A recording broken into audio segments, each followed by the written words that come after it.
জামায়াত আমির গতকাল বেশ আলোচনার বিষয়ে পরিণত হয়েছিলেন। মুক্তিযুদ্ধের ইতিহাস লিখছে এখন জামায়াত। আমাদের এটা দেখার জন্য বেঁচে থাকতে হলো। অবশ্য আমার মনে হলো তিনি খুব বেশি খারাপ কিছু করেছেন তাও না। তিনি জনাব অলি আহমেদকে স্বাধীনতার ঘোষক হিসাবে ঘোষণা করছেন। চট্টগ্রামে একটা জনসভায় তিনি বলেছেন যে চট্টগ্রামের মাটি থেকে বাংলাদেশের স্বাধীনতা ঘোষণা হয়েছিল এবং উই রিভল্ট বলে স্বাধীনতার ঘোষণা যিনি করেছেন তিনি অলি আহমেদ। ওই যে বলছিলাম খুব বাড়াবাড়ি করেছেন, আবার এটা কেউ নাও বলতে পারেন। উনি তো বলতেই পারতেন উই রিভল্ট বলে স্বাধীনতার ঘোষণা করেছেন মুহতারাম গোলাম আজম, বলেননি। তাকে ধন্যবাদ দেওয়াই যায়। আমার শেখ হাসিনার কথা মনে হচ্ছিল বারবার। শেখ হাসিনা তার তথাকথিত ইতিহাস লেখার সময় জিয়াউর রহমানকে রীতিমতো পাকিস্তানের গুপ্তচর, স্বাধীনতা বিরোধী এসব বানানোর চেষ্টা করেছিলেন। অথচ একজন ভেটারান মুক্তিযোদ্ধা, স্বাধীনতার ঘোষক, সেক্টর কমান্ডার, জেড ফোর্সের প্রধান, সেই মানুষটা যিনি বীরুত্তম খেতাব পেয়েছেন হাসিনার বাবার হাত থেকেই, তাকে তিনি নাকি গুপ্তচর বৃত্তির জন্য ওর মধ্যে ছিলেন। মানে তার ওইটুকু ক্রেডিট যেটা মুক্তিযুদ্ধে যে অবদান আছে, সেই অবদানটা সেটাও নস্যাৎ করতে চেয়েছিল জামায়াত। ক্ষমতায় যাওয়ার আগে অলি আহমেদের কথা বলছে, ক্ষমতায় গেলে কি করবে, আওয়ামী লীগের মতো ইতিহাস রচনা করবে, এটা ধারণা করা যায়। আরও ফানি ব্যাপার হচ্ছে মুক্তিযুদ্ধের ইতিহাস বলায় বা লেখায় আওয়ামী লীগের খানিকটা এজেন্সি আছে, জামাতের কি সেটা আছে? আঠারলি মুক্তিযুদ্ধ বিরোধিতাকারী, যুদ্ধাপরাধ, মানবতা বিরোধী অপরাধের সাথে জড়িত তো বটেই, রাজনৈতিকভাবেও এই বিভৎস গণহত্যা এবং মানবাধিকার লঙ্ঘনের সাথে তারা রাজনৈতিকভাবে সমর্থন বজায় রেখেছিল শেষ পর্যন্ত। তাদের আস্ফালন বাংলাদেশে আবার দেখতে হচ্ছে। কিন্তু আমি তার চাইতেও জরুরিভাবে যে প্রশ্নটা করতে চাই, এরকম আবল তাবল, মানে শব্দটা একটু কথ্য হয়ে গেল, তারপরে বলেই ফেলি, এরকম আবল তাবল কথা কেন বলছেন জামায়াতের আমির, সেই জিনিসটা একটু আলোচনা করতে চাই। ছোট কারণটা একটু এরকম যে সম্ভবত একে অপরের পিঠ চুলকে দিচ্ছেন। বিএনপির সাথে আসন সমঝোতা না হওয়াতে জনাব অলি আহমেদ চলে গিয়েছিলেন জামায়াতে ইসলামীতে এবং একটু চক্ষু লজ্জা হয়তো হয়েছে, সেই কারণে তিনি বলেছেন জামায়াত এখন পরিশুদ্ধ। এবং তিনি ইনফ্যাক্ট বলার চেষ্টা করেছেন যে ৭১-এর শক্তি আর ২৪-এর শক্তি, ভাবটা এরকম যে জামাতই ২৪-এর প্রধান শক্তি না, ক্ষুদ্র একটা অংশ জামাত তারা ছিলেন, দ্যাটস ফ্যাক্ট। সে কারণে নাকি জামাত পরিশুদ্ধ হয়ে গেছে। এখন জামাতে ইসলামীরও দায়িত্ব পড়েছে, জামাতের আমিরেরও পাল্টা পিঠ চুলকে দেওয়ার জন্য জনাব অলি আহমেদকে রীতিমতো মুক্তিযুদ্ধের ঘোষক বানিয়ে দিয়েছেন। আসল কারণটা বরং আমি অন্যভাবে দেখতে চাই। সেটা হচ্ছে আমি বেশ কিছুদিন থেকেই দেখছি তিনি বেশ অস্থির, তিনি বেশ অ্যাগ্রেসিভ।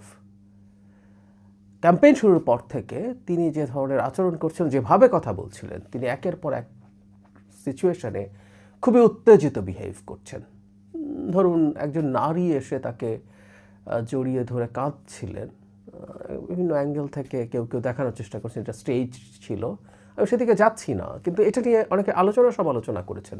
সমালোচনাটা আসলে এই রকম ছিল যে তিনি যেহেতু একটা ইসলামী রাজনৈতিক দলের প্রধান, যার বিষয় হচ্ছে তারা ইসলামকেই সামনে রেখে সব করেন, তাদের নারী নেত্রীরা বলেছেন যে তারা এটা মেনে নিয়ে এসছেন যে নারী নেত্রীরা সর্বোচ্চ পর্যায়ে যাবে না, কারণ ইসলাম এটা পারমিট করে না। তো সেটা যদি হয়, জনাব শফিকুর রহমান ওই নারীর মাহরাম নন, তো তিনি সেটা কিভাবে পারমিট করলেন, এরকম কথাবার্তা কেউ বলার চেষ্টা করছিলেন। একজন শহীদের মা, আমি এই কাঁদাটাকে ব্যক্তিগতভাবে খুব নেগেটিভলি দেখি না, এটা হওয়ার কোনো কারণও নেই, এটা হতেই পারে। কিন্তু ওই যে বললাম, তারা যেহেতু ইসলামের নামে রাজনীতি করেন, ইসলামের নামে ইসলামকে ব্যবহার করেন খুব বাজেভাবে, সেই কারণে প্রশ্নগুলো এসেছিল। কিন্তু তিনি খেপে টেপে তুই তোকারি করে একটা ভাষণে তোদের মা বোন নেই বলে বকাঝকা করছিলেন, উত্তেজিত হয়ে পড়েছেন। জনাব শফিকের যে শান্ত সুমোহিত চেহারা, অ্যাটিটিউড, সেটার সাথে এটা যায় না। আবার এখন এই আবল তাবল কথা বলছেন, এবং জরুরি কথা, যেটা মিথ্যে কথা বলছেন, ডাহা মিথ্যে কথা তার মুখে। আমার ইন্টারপ্রিটেশন হচ্ছে উনি বুঝতে পারছেন তার অবস্থা ভালো না। বিরাট হাইপ তৈরির চেষ্টা হয়েছে, হাইপ তৈরি করেছেন অনলাইনে অফলাইনে, এবং আমাদের মিডল ক্লাসদের একটা অংশ সেই হাইপ সাবস্ক্রাইবও করেছে। কেউ মনে করছে জামাত কি না কি করে ফেলতে পারে। নানান রকম ষড়যন্ত্র তত্ত্ব ঘুরে বেড়ায়, কিছুই হবে না, নির্বাচন হবে না, এই ষড়যন্ত্র তত্ত্ব কতদিন ধরে ঘুরলো। এমনকি এখনও খুবই পরিচিত মানুষজন এই কথা বলার চেষ্টা করছেন, কিন্তু নির্বাচন হতে যাচ্ছে, হবে নির্বাচন, তারপর এখন নতুন ষড়যন্ত্র তত্ত্ব, বিরাট ইলেকশন ইঞ্জিনিয়ারিং হবে, চেষ্টা থাকবে আমি মনে করি। কিন্তু এই পর্যায়ে করা যাবে না যেটা দিয়ে জামাতকে জেতানো দূরে থাকবে, খুব সিগনিফিক্যান্ট নাম্বার অফ সিটস নিয়ে আসা যাবে। নানা রকম ইঞ্জিনিয়ারিংয়ে প্ল্যানিং ট্যানিং হয়েছে হয়তো বা। সব কিছু মিলে মাঠের পরিস্থিতি এখন জামাতের আমির সম্ভবত বুঝতে পারছেন, সেটাই তাকে অস্থির করে তুলছে, উত্তেজিত করে তুলছে, তাকে দিয়ে আবোল তাবোল বকাচ্ছে। সবচেয়ে জরুরি কথা, যে দলটা সৎলোকের শাসন চাই বলে রাজনীতি করে, প্রধান স্লোগানের মধ্যে একটা এটা, যে একটা আল্লাহর আইন চায়, যে দলটা, তার প্রধান মিথ্যাচার করছেন। হতে পারে বিএনপির সাথে তার এখন ভিন্নতা আছে, তারা ভিন্ন রাজনীতি করেন, তারা পরস্পরের প্রতিদ্বন্দ্বী, এমনকি প্রতিপক্ষেও পরিণত হয়েছেন, তাই বলে মুক্তিযুদ্ধের ইতিহাস নিয়ে এই রকম মিথ্যাচার করা, সৎ লোকের শাসন চাওয়া দলটার প্রধানের মুখে কি বিভৎস শোনায়, তাই না? যাই হোক, তিনি কি বলেছেন, ওলি আহমেদেরও বক্তব্য আছে মুক্তিযুদ্ধের ঘোষণা নিয়ে, এবং জামাতের আরেকজন খুবই সিগনিফিক্যান্ট নেতা দেলোয়ার হোসেন সাঈদী স্বাধীনতার ঘোষণা নিয়ে কি বলেছেন, খুবই যৌক্তিকভাবেই ফেসবুকে অনেক অ্যাক্টিভিস্ট এগুলোকে একত্র করে দিয়েছেন। আমি সেই ভিডিওটা এখানে জুড়ে দিচ্ছি, আপনারা দেখবেন আশা করি। বাংলাদেশে ৭১ সালে স্বাধীনতার ঘোষণা এখান থেকেই হয়েছিল।